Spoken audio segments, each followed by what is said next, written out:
Well, folks, it seems our esteemed Secretary of State, Marco Rubio, decided to kick off his international diplomacy tour with a bang. Or perhaps I is more appropriate. He landed in Panama City on February 1st, 2025, with a particularly daunting task, courtesy of President Trump. Get the Panama Canal back. Yes, you heard that right. The same Panama Canal that the U.S. meticulously handed back to Panama in 1999 after decades of control is suddenly a top priority for the Trump administration to, shall we say. Now, you might think that asking for a sovereign nation's most prized possession back is a tad, well, and you wouldn't be alone. Panama has, unsurprisingly, dug in its heels, politely informing the U.S. that the canal isn't exactly up for grabs at the moment. But where there's a Trumpian demand, there's often a Rubio-shaped cleanup crew, armed with his trusty briefcase and a whole lot of hope. Rubio's mission, aside from avoiding an international incident, seems to be softening the blow, with promises of economic incentives and strategic partnerships. Because, as we all know, nothing soothes the sting of a blatant land grab like the promise of a slightly larger piece of the pie, right? But wait, there's more. Rubio's Panamanian escapade is just the first stop on his whirlwind Latin American tour, a trip primarily focused on tackling the thorny issue of migration. It seems the U.S. is keen on getting those southern borders under control. And what better way to do it than by, maybe alienating every single Latin American leader with your first diplomatic move? It's like starting your dinner party by demanding your neighbor's car keys. Bold strategy, Cotton. Let's see if it pays off for them. Now, for those of you who slept through history class, no judgment, the Panama Canal treaties can be a bit dry. Let's rewind a bit. See, the Panama Canal, that marvel of engineering connecting the Atlantic and Pacific Oceans, has a long and complicated history. One that's been intrinsically tied to the United States for over a century. The U.S. played a pivotal role in Panama's independence from Colombia in the early 1900s, largely because they were rather keen on building a canal through the isthmus, and build they did, creating a shortcut that revolutionized global trade, but also left a bitter aftertaste of imperialism and resentment. For decades, the U.S. controlled the canal and the surrounding canal zone, effectively acting as landlord on Panamanian soil. This, as you can imagine, didn't sit too well with the Panamanians. Protests erupted, tensions flared, and finally, after years of negotiations, the U.S. agreed to hand over control of the canal to Panama.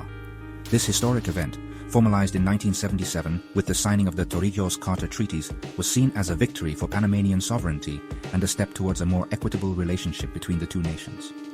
So you see, the handover of the Panama Canal wasn't just some random act of American generosity. It was the culmination of years of struggle and a testament to Panama's right to self-determination. Fast forward to 2025, and President Trump's demand to reclaim the canal feels like a slap in the face to many Panamanians. A painful reminder of a past they'd rather forget. So, why exactly does President Trump have his sights set on reclaiming the Panama Canal? Well, according to the man himself, it's all about those pesky Chinese. It seems China's growing influence in Latin America, particularly their investments in ports near the canal, has got the Trump administration feeling a tad uneasy. They see those Chinese cranes and cargo ships as a threat, a sign that the U.S. is losing its grip on its own backyard.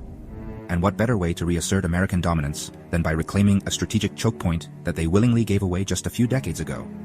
Trump, in his signature style, hasn't been shy about throwing around threats, hinting at the possibility of using military force if Panama doesn't play ball. Now, whether he's serious about deploying troops is anyone's guess, but the mere suggestion has sent shockwaves throughout the region. Latin American leaders, already wary of U.S. interventionism, have condemned Trump's rhetoric as dangerous and irresponsible. Even some U.S. allies have expressed concern, pointing out that strong-arming a sovereign nation is hardly a recipe for stability or good diplomacy. But Trump, as we know, isn't one to be swayed by international pressure or, basic logic. He sees the Panama Canal as a vital asset, a symbol of American power and prestige, and he's not about to let a little thing like international law stand in his way.